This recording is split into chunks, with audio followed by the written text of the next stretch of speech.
What's up everyone, back for another vlog, and in today's vlog I'll be showing you the Shelfie beers that I'll be reviewing for the month of January 2024. So after a 5-month hiatus, Shelfie beer reviews, they're back. They have returned.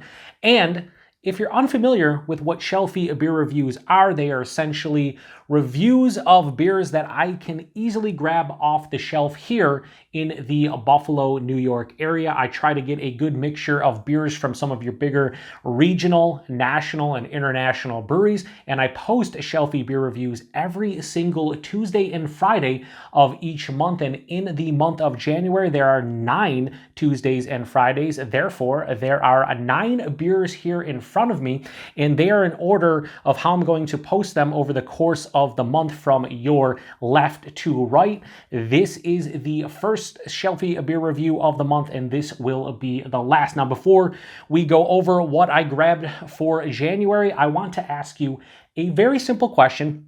And I would really appreciate it if you post in the comment section your opinion, even if it's just a single word response. I would love to know your thoughts on this one. And that question is, do you enjoy Shelfie beer reviews? And the reason I ask that is because I've been doing these for a little bit over, I think it's been about 4 years. This all began back in August of 2019. I had the idea to do an entire theme month of reviews of beers that I picked up in basically mixed 6-packs at like a local grocery store. And it was awesome. It was very well received. A lot of people enjoyed it. I enjoyed it. And the reason why I like Shelfie beer reviews in general is because, for lack of a better word, it forces me to kind of revisit and rekindle my love for some of these beers, because a lot of them are classics. They're year-round beers that I don't drink as much as I should, and it's fun to revisit them and actually review them. So I actually enjoy Shelfie beer reviews a lot. So shortly after that mixed 6-pack theme month, in August of 2019, I came up with the idea of Shelfie beer reviews, and basically each month I would, review somewhere between 8 to 10 different Shelfie beers over the course of the month. And at the beginning of each month or the end of the prior month, I would do a vlog like this, showing you guys, the different beers that I'm going to be reviewing in terms of Shelfie beers over the month. And I do this because some people drink along with my reviews, and this way it gives you a chance to go and grab some of these beers if you want to do that.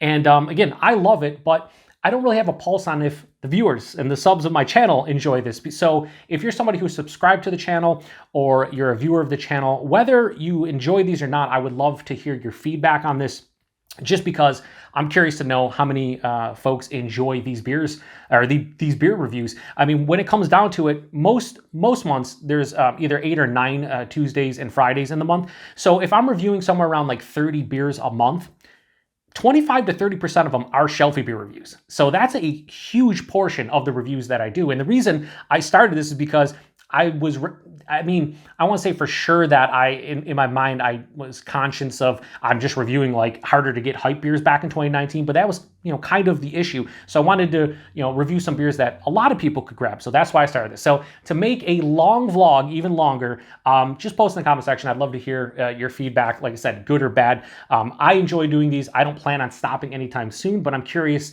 as to whether people out there actually enjoy these other than me. I don't know. I'm sure some of you do. Anyway, I have a whole bunch of different people that come to the channel for a variety of different reasons. So I don't know if Shelfie beer reviews are one of those. So anyway, let's go over the beers that I selected for this month. So first up, we have from the Boulevard Brewing Company out of Kansas City, Missouri. We have their Cranberry Tank 7. So they're calling this one American Saison. And on the side it says, where is it?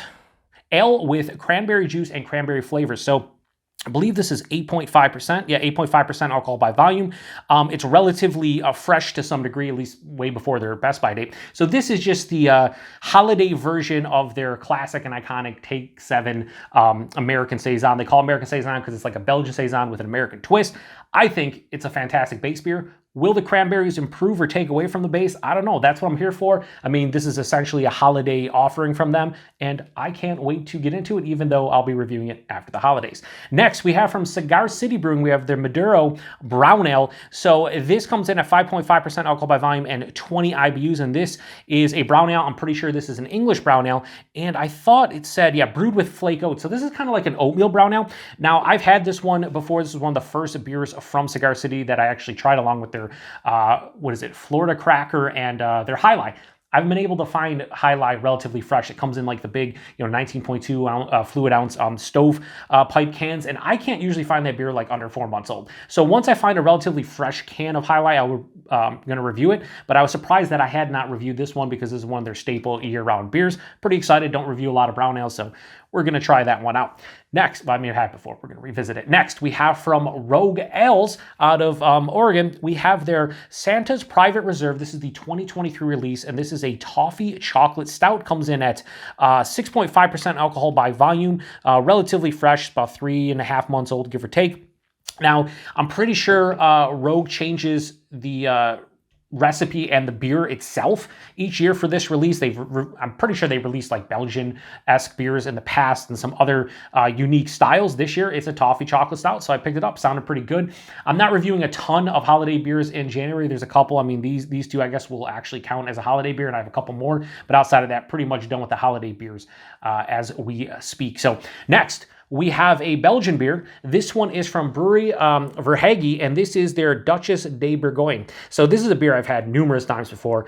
This was one of the first like wild / funky / sour beers from Belgium that I actually enjoyed. 6.2%, has a best by date of 2025. So we are going to review this one. Shout out to Kenny over at Premier Gourmet, one of my favorite local bottle shops. He was like, hey, have you reviewed this? I was like, no. All right, beautiful. Shelfie beer review. A lot of people can get this one, especially if they have a beer store or a grocery store that has an import section. This is kind of one of those readily available ones, at least here in the Western New York area. So we are going to review that one, and I can't wait to try it. It's been about 4 or 5 years since I've had it. Next, we have one that's been requested a couple times. Actually, this brewery in general has been requested a couple times. It's from Zero Gravity. They're out of Burlington, Vermont. This is their Green State Lager. So it's a 4.9% Pilsner. They don't say what kind of Pilsner. It just says Pilsner beer, 4.9%. And yeah, this is like kind of one of their core offerings.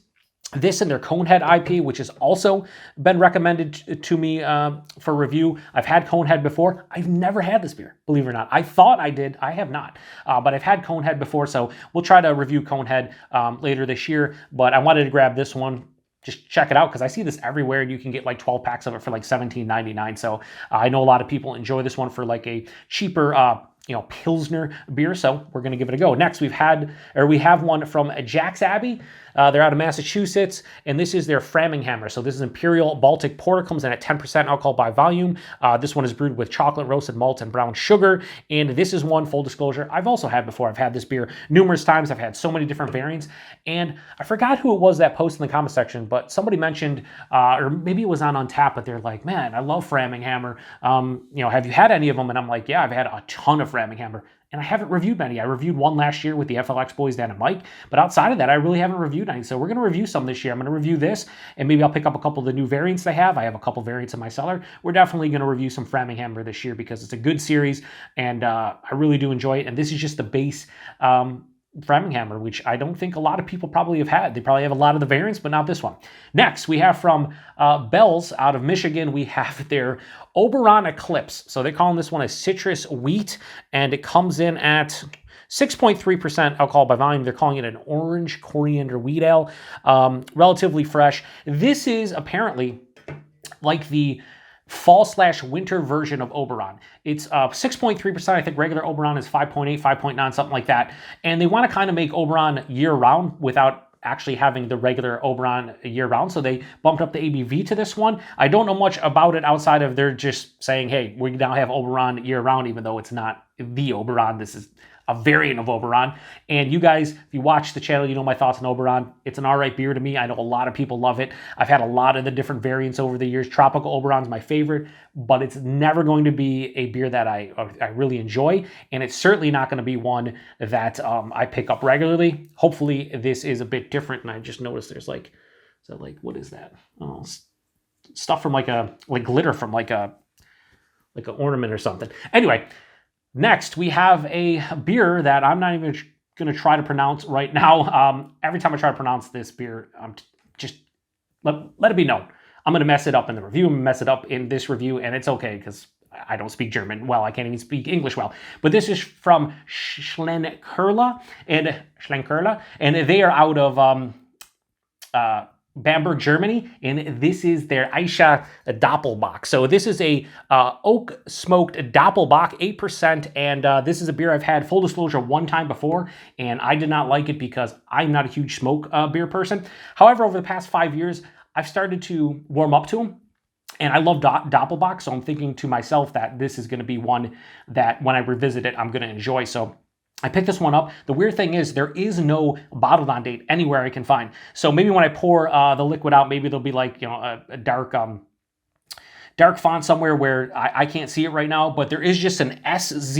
I think it's an SZ on the back. Is that an SC? Yeah, an SZ, or maybe that's it's an SZ on the back. I don't know what that means. I think this is relatively fresh, probably within the last year.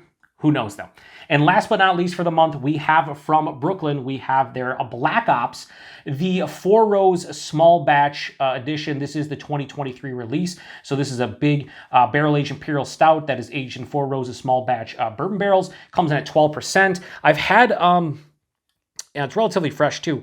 I've had a couple different vintages of regular Black Ops. I've never had this 4 Roses small batch version, and I saw it and I'm like, you know what? Brooklyn is the definition of a Shelfie beer, or Shelfie brewery, and this is a Shelfie bourbon barrel aged imperial stout. That's what this is, and I was like, you know what? I gotta grab it. I gotta review it because I haven't had this version. So I think this year, more than probably any other, or this month, more so than any other month, I have a great mixture of beers. And if you notice, in this entire lineup, there is not a single IPA, and that was not by design. That was just like, hey, what do I want to grab? We got a cranberry American Saison. We have an English brown ale. We have a toffee chocolate stout. We have a Flemish sour, or Flanders red, whatever you want to say. We have a Pilsner. We have an Imperial Baltic Porter. We have a orange coriander citrus wheat. We have a smoked oaked Doppelbock, and we have an Imperial Stout aged in bourbon barrel. So I think we got a pretty good mixture of beers for January of 2024.